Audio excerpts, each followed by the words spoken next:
Welcome to AVoice for Creators. I'm your host, Daniel Norton. In this episode, we're going to cover a few different topics, a couple of different books actually.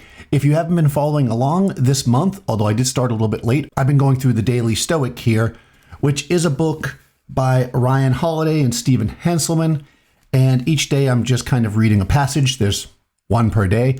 I'm actually cheating a little bit because I'm recording this on Friday, but because I got to get the whole podcast done. But in any case, I'm going to read the passage for today, which will be the 12th, at the end of this episode, and we'll talk a little bit about that. But before that, I want to talk about another book. I'm reading another book by Simon Sinek. I didn't bring it in here, but it is called Start With Why. And I just started it. I'm not that far into it, but it's really interesting because he talks about the idea of this kind of circle.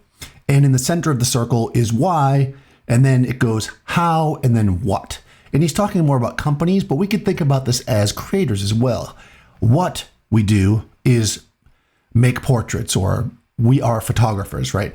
How do we do it? Well, we do it better than anybody else, or with a loose style, or with a fancy lighting. And then why do we do it? And that's the part that actually reaches to the center of kind of this podcast. Many of us only look at the outside and sometimes look at the middle part. And very rarely, maybe we, for ourselves, look at the inside, but don't actually express it. And I think if we approach our business the other way, if we think, why are we making portraits? Because we want to capture people's memories so they can look back at it. Maybe when we were kids, I'll give an example from me. When I was a kid, and still to this day, my aunt was the family photographer. She was the one that always had a camera, and she would, back then, there was no digital, right? When we were kids, she would make doubles and triple prints or whatever. So when we would see her several times a year, there would be pictures from the last time. We'd have the family get together for Christmas. And then when we saw her again on Easter, she would have the images from there, a photo album or whatever that she would give out of the pictures that we saw there. And sometimes she would bust out, we'd go to her house, and she'd have pictures from many years past. And it was fun to be able to look at these memories. And I thought, what a great thing. It's a way that we can capture memories. And that was one of the reasons why I initially got into photography. Then as I got into fashion, the reason why I did it was more of an artistic thing, more of a lifestyle thing. I saw fashion as something different than I think people that aren't in fashion see it as. I saw it as a way to communicate kind of what's going on in the world. And maybe change the world. Who knows, right? We all want to change the world in some way, and we all can change the world, but that's another podcast. But, that's the why of it. So when you get into it, if you say, well, I make portraits because I'm trying to do this. This is the reason why I'm doing it. That, if you keep it as the basis of what you're doing, is a much more powerful thing than even the how. Like, I have this fancy camera, or I have these lighting techniques that I use, or I have this post-processing that I do to them. Those things are cool, but they're very surface level. And if you're constantly pushing the envelope, if that's your sales pitch, I used to tell people all the time, if the reason why people work with you is because you are the cheapest, you're in a bad position.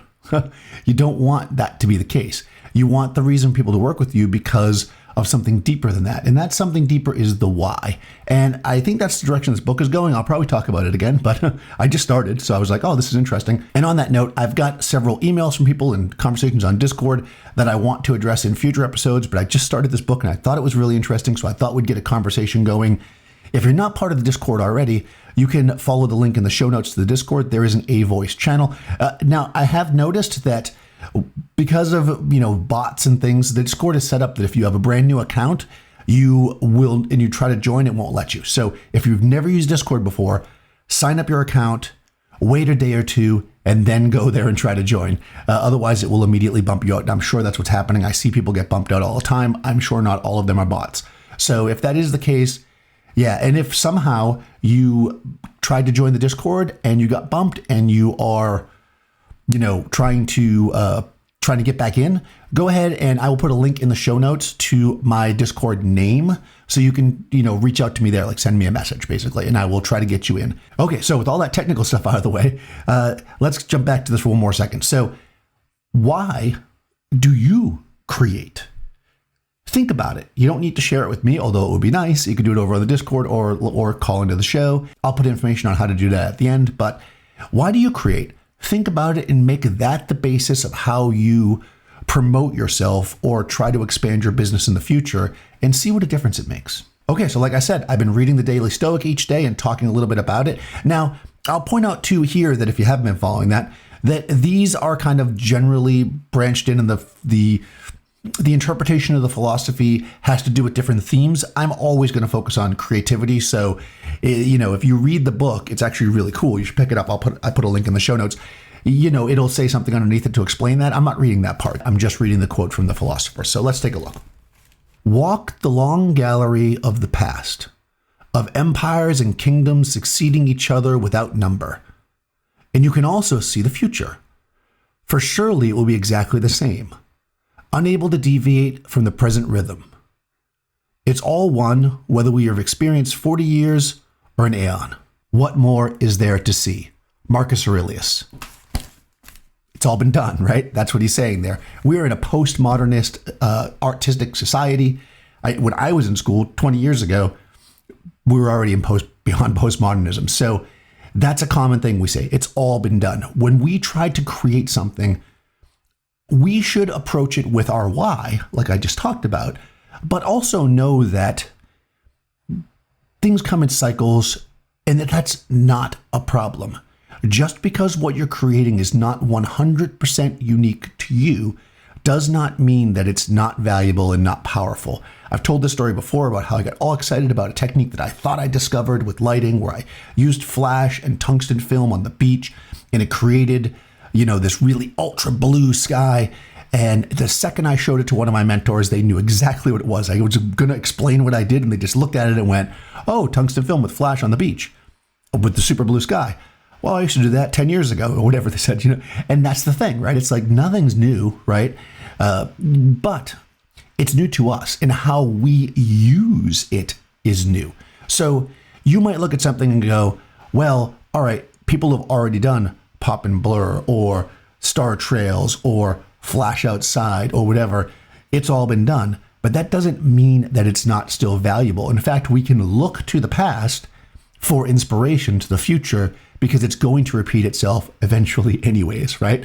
So I think that we need to look at it like that. Don't be depressed or sad when you find out that somebody else already did the thing that you did. They don't own that technique. You can do it. You can create your own work from it. You can create something great, as long as it's based on your why, as long as it's based on a true reason and not just something that you're doing surface level. If it's surface level and you're doing this technique, this how, because that will get you some quick bucks today, it's not going to be long lasting. You're going to have to keep churning out new hows. Okay, the latest thing. And that can ultimately be exhausting. But when we work from the inside, from the why, we are creating memories for our friends. We are creating images to showcase certain styles or times or philosophies or political statements or whatever it might be. If that is your mission, you'll always have something to create. You won't have to worry about the how or even the what, because you'll still have your why. Of course, my why right here on this show is to try to discuss these types of topics that we don't often hear in the creative, in photography, especially communities. So if you know somebody who would be interested in the show, please do share the podcast around, put it on your social medias and share it around and do all those things that people do. Also, if you haven't already, please rate the podcast 5 stars ideally and give me a review. Write up a review. I will read reviews here on the air when I get them. As mentioned in the show notes, there will be a link to both books that I talked about today, also my Discord server. And if you'd like to support the podcast monetarily, there is a link to my Patreon as well. In any case, I'll talk to you soon.